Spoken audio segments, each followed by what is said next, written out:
In this video, I'm going to share with you the fast and simple way to get new team members trained up and ready to serve well on Sunday. Now, this isn't the full, robust training pathway that I usually develop at churches, but I'm brand new to my church, so I'm trying to get new volunteers involved as quick as possible, and I'm using these 4 steps. The fourth one is probably the most important. The first step is to send them a pre-training video. Now, this assumes you've already found someone that you want to train, so obviously that step is done, but once you find someone, send them a pre-training video. What do I mean by that? Well, you want to create a video of you doing the thing that they're going to do and show them how you want them to do it. So for example, I'm bringing on 2 new percussionists to my team, and so I created a 20-minute video of me.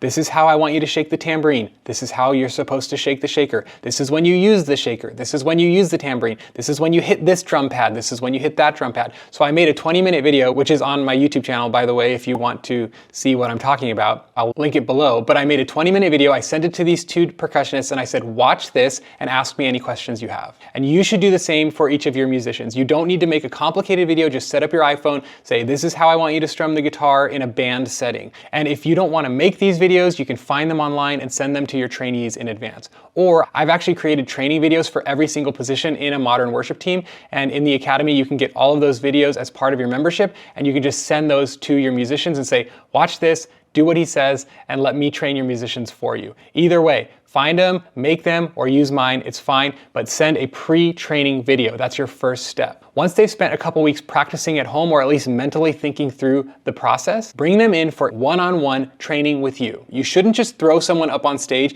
until they've been properly prepared. Your job is to set people up for success, and in order to do so, you need one-on-one training time with them. This is where you're watching their hands, you're giving them specific feedback. No, I need you to slap the shaker like this on the accent beat. No, I need you to not let that string ring on your guitar. So you're giving them specific feedback on what you need them to change in order for them to do well when they actually serve on Sunday. Now, this doesn't need to be a huge, long ordeal. Let me tell you how I'm doing it with these 2 percussionists. For the girl, she works, so I said, come in on your lunch break, and we're gonna spend 30 minutes. I'm gonna play through the whole set with you, and I'm gonna tell you exactly what I want you to do for each section of the song. It took us 30 minutes. We got through the whole set. She knew when to shake the shaker, when to use the tambourine, when to hit that sound, when to hit this sound, and within 30 minutes, she was actually ready to play on Sunday. Now, if she was a little rough, I would have actually said, okay, great job, let's come back next week and do another 30 minutes on your lunch break, same time, same place. With the guy, he had never played percussion before, so I knew I was gonna need to work with him a little longer, so I said, hey, every Wednesday after youth group, for 15 minutes, let's you and I play together. So that's exactly what we're doing.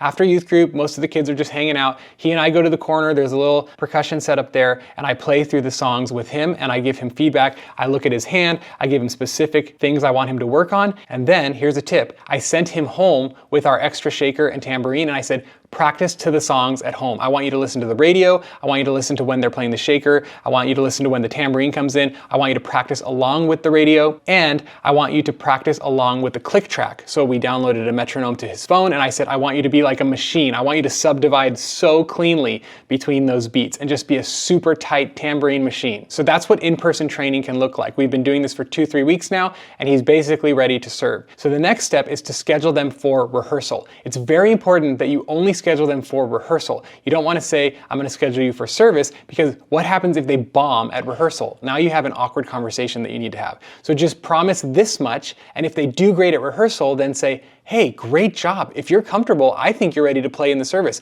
Do you want to just play for service? So that's exactly what we did with the girl. She was further along than him, so I said, why don't you play for rehearsal on Sunday morning? I'm going to give you a very specific direction so you know what I expect, don't take it personally, and just play with us for rehearsal. And she did really well, and I said, why don't you just play service with us? And she's like, okay. Now, obviously you want to ask them, hey, if you're comfortable, would you like to play service with us? But yeah, make sure they're comfortable, because some people aren't. Some people are more timid and they're not ready to jump in. But if they are, throw them into service. And that leads to the 4th and final, and I think most important step, which is have your trainees shadow the better musician. So now at rehearsal, he's gonna stand next to her and awkwardly stare at her while she's playing. Hopefully not too awkward. But she's gonna play just like she would for service. He's gonna watch everything she's doing, and he's gonna mentally practice it as well. Now, one pro tip here is if you're able and you have enough capacity, give your trainee a set of in-ears and earbuds as well, so that the trainee is able to hear everything the way that it's actually going to be in service. They're getting used to hearing the click track, they're getting used to hearing what in-ears sound like,